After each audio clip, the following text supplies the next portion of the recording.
pa bera feli chuan in chung moi a chung le khat te thleng hian min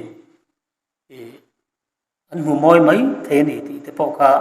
a hriat theia pa berin zir lo ma long ma fa te sual lo mai nam le dem min ti khum te hi a lo me me mani chu wangin hetiang hi ring tu te chuan kan lau tu nia patling pa kan ni chuan kan fa te kan en ko thana tu kong a hian mi ngai moi te mi ngai a tha te le pathian du da nanga fa te kan kai thloi ram ram hi atul ina langani kan tu le kan fa te hian pa ai chuan in nu ten ko nge tlang pui ni hian na langa na pa ho te pon kan fekin karenga kan nu te kan ngai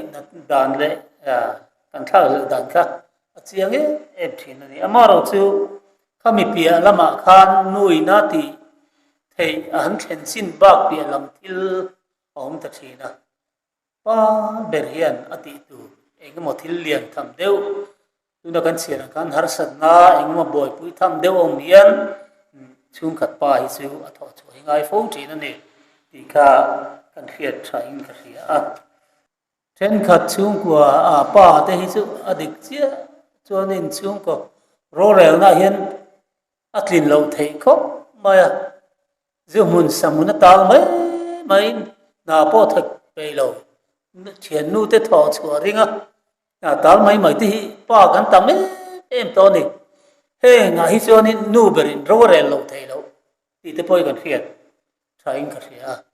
chu wangin zane ne khatiang te kan ma ro chu pathian du da na mi te muwa moi le tha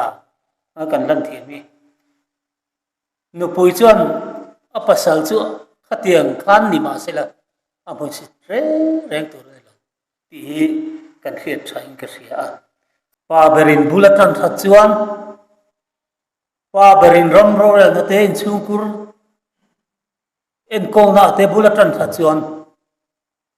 chung ko moi ram moi mai thin ne ti pa ber tum ru na le pathian thu pe ka oi na kha tu le fa te hianin kan chau tang kai poi mo le mai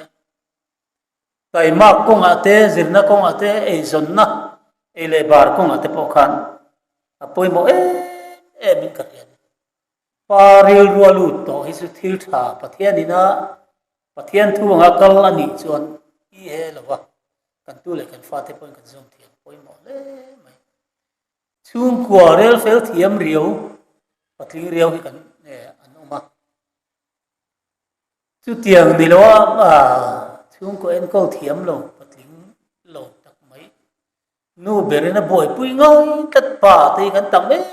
em to ni chu wangin kan chung kwa kan pasal ten min kal san to ani poin chung ko pa ber kan ni ti chu tiang mi ta chon kan khia ta poi mo em tin pom la nei pasal tela nei kan ni poin pa ber din mun chu apoi mo zia chu chung kwa ain ko langa anin tun no nun na tu len dam chung ko sangai to na thila asul su tu ber ni atum thin tu ni ti chiang me mani kan chung ko him na tur po thil dam ni lovin pa berin lal pa thoi na rong a bol hi ani mai ani pa berina pathian hello le kan nu na man chuan tinge chung ko en kolam no te zong su te zakop pateng hian chung kwa tu le fa ten ko na ko hian pathian du da na kan nin kol ze la kan kal ze hi pa tin kan ti tu poi mo mani ti ka zani na kan talang ni